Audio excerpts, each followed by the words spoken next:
mutually into the golf, or just sat down and had an actual conversation and you realised you got on well with them, that would be the hatchet bearing, no.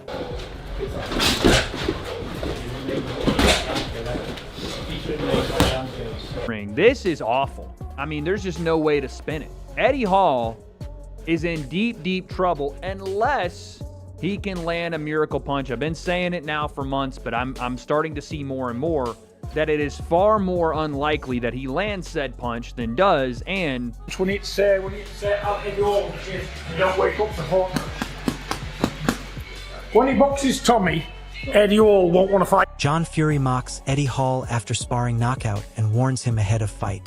John Fury doubled down on his criticism, pointing straight at Eddie Hall's sparring knockout and saying it proves he is not built for this level of fighting.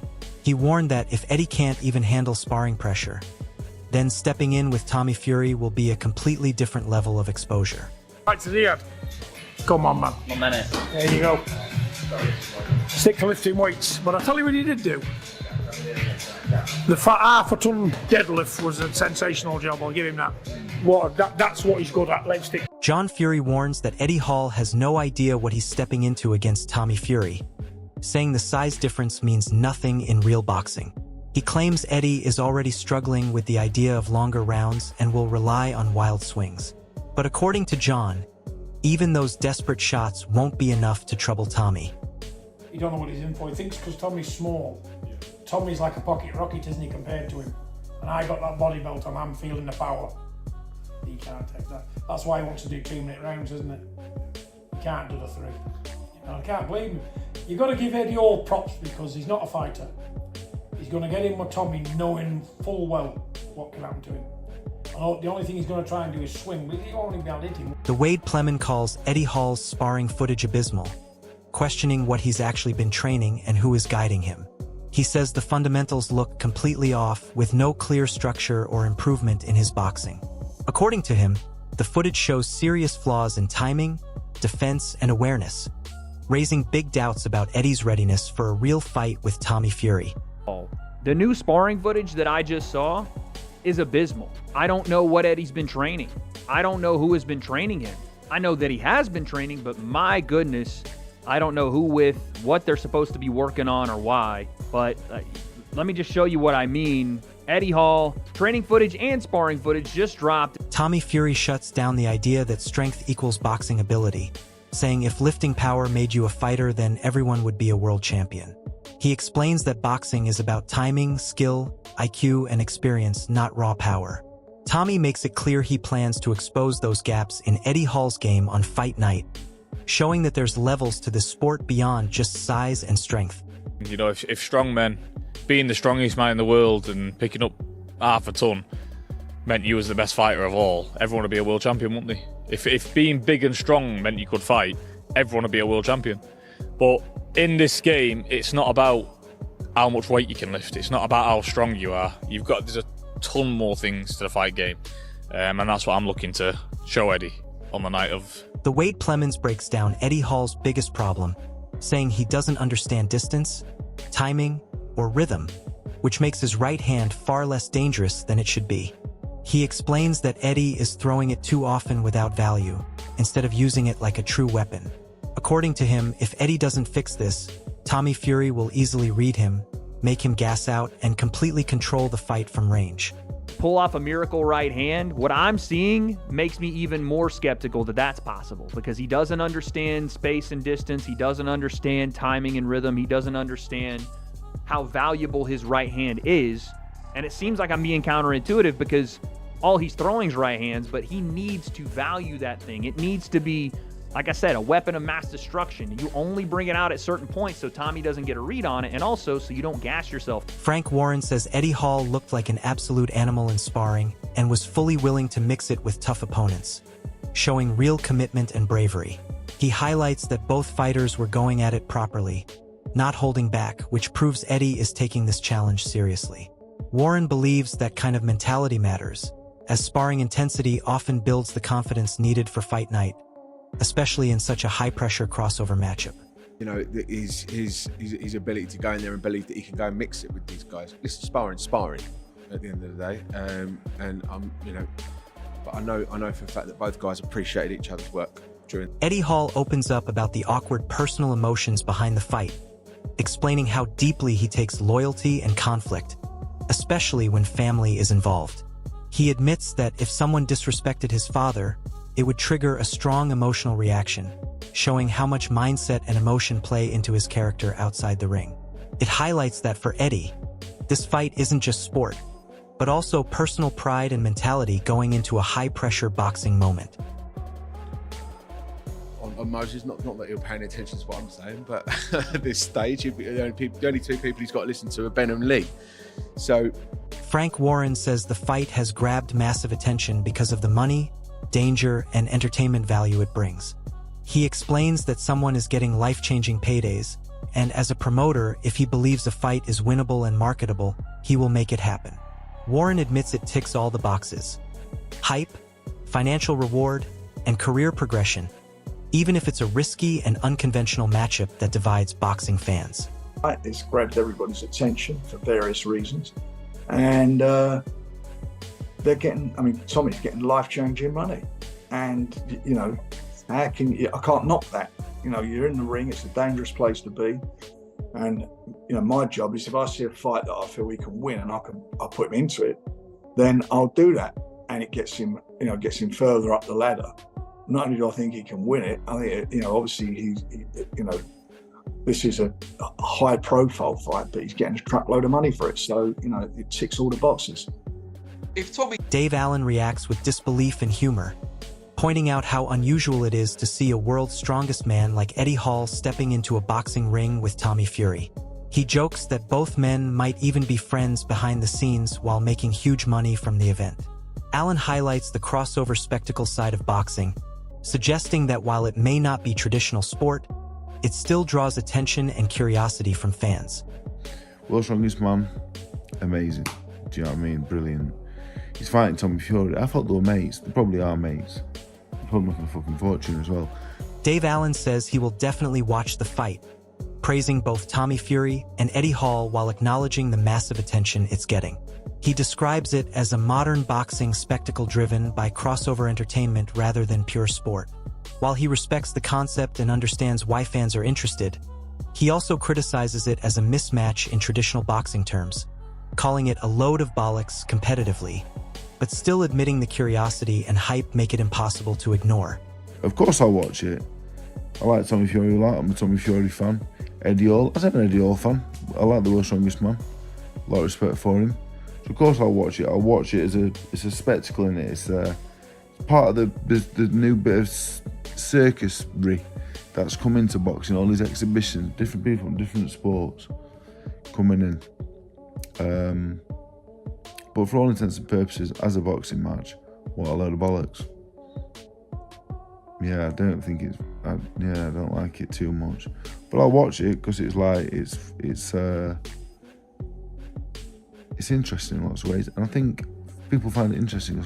Vidal Riley says Tommy Fury should win the fight, but doesn't completely dismiss Eddie Hall, noting his massive size and strength advantage. He explains that Eddie is far heavier than typical opponents, and that makes the matchup interesting, even if technically he is outclassed. Riley stresses that while Tommy has the boxing experience and skill edge, Eddie's raw power means he can't be fully written off, making it a sellable and unpredictable crossover fight. Eddie, when I sparred Eddie, he was 140 kg. I don't know how much he's gonna have to be for Tommy, but Tommy should win, innit? Like, he should win. But Eddie Hall, who knows?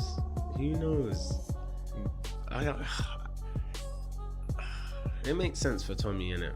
It's a good fight. Simon Jordan calls the fight a fun spectacle and admits he has no desire to step into the ring himself, showing how dangerous the matchup feels even from a viewer's perspective. He highlights the entertainment factor while also joking that he wouldn't mind seeing Tommy Fury land clean shots.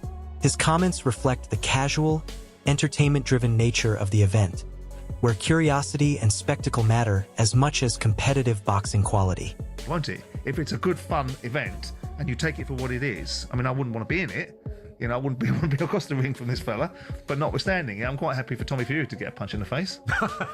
The Wade Plemon breaks down the tactical mismatch, saying Tommy Fury should dominate if he can control Eddie Hall early and force him into mistakes.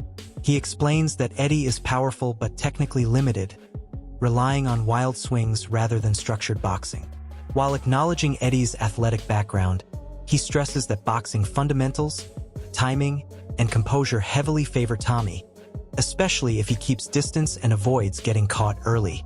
I know he's going to take it seriously. Now, I expect Tommy to pretty much do what he wants with him if he can get, you know, Eddie to relax a little bit after the first, second, and maybe third round. Because as big as Eddie is and as athletic as he is, he can't box very much. He's not a great boxer. He swings for the bleachers. He's got great power, obviously, and he's a good athlete. Like, he's a really good quick-twitch athlete. But even in the Hafthor Bjornsson fight, I can't even believe we're referencing this in terms of a Tommy Fury fight, but even in that fight, I know Eddie had like one arm because he had a shoulder messed up, but Thor outboxed him and stuck a left hand on him. He was the southpaw. It was tricky, but hey, listen, and Tommy is not like a high-level operator, but he better be high-level enough to... Tom Aspinall breaks down the fight as a genuine clash of styles, saying Tommy Fury clearly has the boxing edge because he has trained his whole life in the sport. However, he doesn't completely dismiss Eddie Hall, admitting that his raw power and physical strength mean he could still cause serious damage with one clean shot. Aspinall explains that this is what makes the fight interesting, because while Tommy could potentially outbox him for the full duration, Eddie only needs one moment to completely change everything in the ring. Tommy is obviously a boxer. Eddie can fight as well, though, to be fair. So, yeah. You've trained with both of them, though. I've trained with both of them. What's the skills? What's the breakdown for this one? Tommy's been boxing all his life, so you would think that the edge should go to Tommy, but Eddie can actually genuinely fight. So Tommy Fury fires a sharp warning, saying Eddie Hall's muscles mean nothing in boxing because you cannot build strength into a chin. He makes it clear that the real test will be whether Eddie can handle clean shots under pressure, not how strong he looks physically. Tommy suggests he will specifically target that weakness, aiming to expose Eddie's lack of boxing experience and defensive skill. His message is confident and direct, showing he believes this fight is less about competition and more about revealing the gap in technical ability. And Eddie, I already knew what was coming because I know Misfits, I know what they like to do. They like to put on big shows and big events, and this is definitely going to be a big event. And you know, no one's running here, and I'm going to show Eddie on June 13th that size does not matter. Do you have to step up to the plate a little bit and defend that Fury name? Obviously, it's gone off between him and his old man, and your old man, sorry. But what's the conversation been like between you and Big John Fury? Listen, all I'm going to say is my dad did 12 years in... The Wade Plemon lays it out in brutal technical detail, breaking down exactly how Eddie Hall would need to survive against Tommy Fury. He stresses the basics, the jab, the right hand, the inside work, but the problem is consistency. Against a sharp boxer like Tommy, those basics are easier said than done. Wade is basically warning that Eddie cannot afford mistakes at range or in the pocket because Fury will read him early. The idea of tying up, slowing the pace, and then exploding with single power shots sounds good in theory, but under pressure it becomes a different story entirely. If Eddie cannot control distance and discipline his right hand, he will be walked down and picked apart. This is a pure experience versus power clash. That right there, simple stuff, right? This guy's gonna walk towards you, look, breaks the guard with the right hand, sneaks the jab in behind it. That's perfect. You don't need anything else. Basics. The basics is what Eddie should do in this fight. He should cover up when things get a little hairy, tie Tommy up if they get in close, and then break that tie, maybe uppercut, hooks inside, everything to the body, slow Tommy down a bit. And then when you're at range, it's jab, get underneath Tommy's jab, massive right hand. You get a little closer, you want to throw your hooks, fine. But it should be jab overhand, jab straight right hand, all day. Sean Jones highlights the exact game plan Eddie Hall must rely on, the jab setting everything up for the right hand. He is clear that Eddie's only real threat is that single big shot, but the issue is getting it off cleanly against someone like Tommy Fury, who is expected to stay mobile and light on his feet. Jones explains how the jab must act as both a scoring tool and a disguise, otherwise the right hand becomes predictable and useless. The concern is simple: if Eddie has to load up, he becomes open, and if he becomes open, he gets countered. Fury's movement makes this even harder because Eddie will be forced to reset constantly. It becomes a question of whether power can ever land clean on a moving target. Big jab by Eddie. Throws Johnny back. Nice jab by Johnny. Traded jabs. Now that was a nice 1-2 there by Eddie. We all know what Eddie's going to do coming into this fight. He's going to be looking for that big right hand, but he's not going to be able to find it if he throws it naked. He needs to hide it behind that jab, and that's if he can catch Tommy Fury, because Tommy is going to be on his bike in this. This fight breakdown shows a clear pattern running through every expert opinion. It all comes down to whether Eddie Hall can actually land that one dangerous shot before Tommy Fury takes control of the rhythm. The problem is not power, it is timing, distance, and experience under real boxing pressure. If Eddie swings wild or slows down early, Fury will start picking him apart round by round with clean counters and movement. But if he manages to close the gap and land something heavy, the entire fight changes in an instant. That is what makes this matchup so unpredictable and so talked about in the boxing world right now. Now the real question is simple: do you think raw strength can overcome a trained boxer's skill and ring IQ? Or is this going to be a reality check under the lights? Let me know your prediction, and don't forget to subscribe for more fight breakdowns.